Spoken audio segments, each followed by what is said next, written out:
দিলীপ ঘোষের স্ত্রী রিঙ্কু মজুমদারের পুত্র সৃঞ্জয় দাশগুপ্ত বয়স 27 অস্বাভাবিক মৃত্যু ঘিরে চাঞ্চল্য।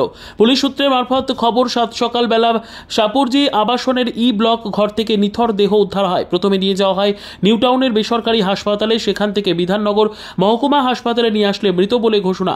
দেহটিকে ময়নাতদন্তের জন্য আরজিকর হাসপাতালে পাঠানো হবে। ময়নাতদন্তের প্রাথমিক রিপোর্ট অর্থাৎ অটোপসি রিপোর্ট পাওয়ার পরেই বোঝা যাবে মৃত্যুর সঠিক কারণ।